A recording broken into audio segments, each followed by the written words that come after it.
Hello everyone, সবাই কেমন আছো? আশা করি সবাই খুব ভালো আছো। আমার নতুন একটা ব্লগে তোমাদের সবাইকে স্বাগত জানাই। তো 17ই নভেম্বর ছিল কার্তিক পুজো, আর সেদিনও কিন্তু আমাদের সকালে ছিল ইতু পুজোর ঘট বসানো। তোমরা সবাই জানো কার্তিক মাসে যে সংক্রান্তিটা পড়ে সেদিন ইতু মায়ের কিন্তু ঘট বসানো হয়। আর আমরা কিন্তু আগের বছর থেকে ইতু মায়ের ঘট বসানো শুরু করেছি। সকাল সকাল আমার শাশুড়ি কিন্তু ইতু মায়ের ঘট বসিয়ে নিয়েছে, আমার আর তার দুজনারই। এখানে ইতু মাকে ভোগ দেওয়া হয়েছে নৈবেদ্য, খইয়েরও নৈবেদ্য এবং 5 রকম ফল দিয়ে।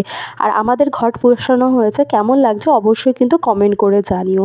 আমাদের কিন্তু এটা দ্বিতীয় বছর হলো ঘট বসানো। প্রথম বছর আমরা বসিয়েছিলাম, অতটা জানতাম না। এবছর কিন্তু ঠিকঠাক করে বসিয়েছি। আর দেখো এখানটায় আমি একটু ভিডিও শ্যুট করছি, আর পেছনে আমার শাশুড়ি কিন্তু বাদবাকি ঠাকুরগুলোকে পুজো দিয়ে নিচ্ছে।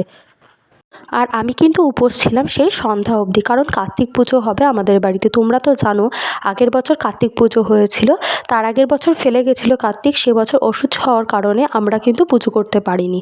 তাই আগের বার করেছিলাম, আর কার্তিক ফেলে নাকি 3 বার পুজো করে, তাই আমরা এবছর আমাদের 2 বছর হবে কার্তিক পুজো করার।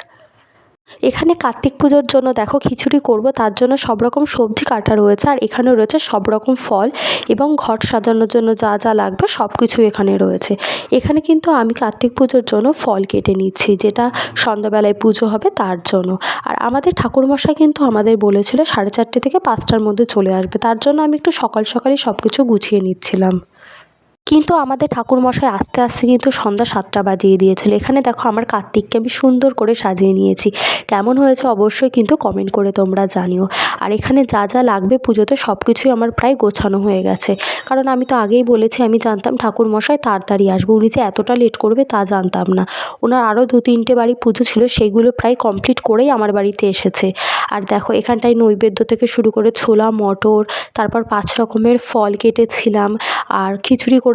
এবার কিন্তু কার্তিক পুজোটা ঘরোয়া করে খুব ছোটোভাবেই করেছি, খুব বড় করে করিনি। তাও সাধ্যের মধ্যে যতটুকু পেরেছিলাম ততটুকুই কিন্তু গুছিয়ে দিয়েছিলাম।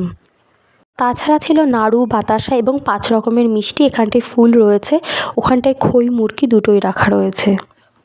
তাছাড়া দেখো আমাদের কিন্তু এই যে খিচুড়ি করা হয়েছে, খিচুড়িটা আমার শাশুড়ি করেছিল, আর এদিকে আমি কিন্তু ঠাকুরের সব কিছু গুছিয়ে নিচ্ছিলাম। প্রতিবার কিন্তু কার্তিক ঠাকুরকে আগের বার কার্তিক ঠাকুরকে প্লাস্টিকের মালা পরিয়েছিলাম, এবার কিন্তু রজনীগন্ধার মালা নিয়ে এসেছি, কারণ আমার খুব ইচ্ছে হচ্ছিল রজনীগন্ধার মালা পরানোর জন্য।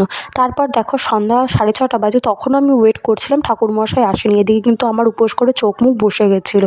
দেখো শেষমেশ ঠাকুরমশাই এসে কিন্তু পুজোটা সম্পূর্ণ করেছে। আর দেখো কি সুন্দর লাগছে আমার কার্তিকের পুজো হওয়ার পরে। তারপর কিন্তু আমাদের সেদিন পাশের বাড়িতে নেমন্তন্ন ছিল একটা দিদিভাইয়ের বাড়িতে, তাদের বাড়ি জোড়া কার্তিকের পুজো ছিল, তার জন্যে দিদিভাই হয়তো তার কোনো কারণে মানত করেছিল, তার জন্য জোড়া কার্তিকের পুজো দিয়েছিল। এই দেখো আমাদের বাড়ির কিন্তু সামনেই বাড়িতে।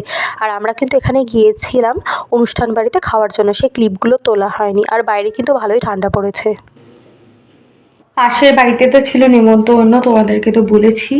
আর আমরা নেমন্তন্ন বাড়ি থেকে খেয়ে এসেছি, সারাদিন আর পারছি না, প্রচণ্ড পরিমাণে টায়ার্ড। তাই ভিডিওটা আজকে এখানেই শেষ করলাম। ভিডিওটা কেমন লাগলো অবশ্যই কমেন্ট করে জানিও। আর অনেকদিন পর একটা ব্লগ দিলাম তোমাদের জন্যে। খুব একটা ব্লগ করা হয় না, কারণ কন্টেন্ট পাই না, তার জন্য করা হয় না। তোমরা তো প্রতিদিন এক ভিডিও দিলে নিশ্চয়ই অবশ্যই দেখবে না, তার জন্য যখন ছোট ছোট ক্লিপ পাই তোমাদের সাথে শেয়ার করি। ভিডিওটা ভালো লাগলে অবশ্যই লাইক কমেন্ট শেয়ার সাবস্ক্রাইব করেছো। সবাইকে টাটা।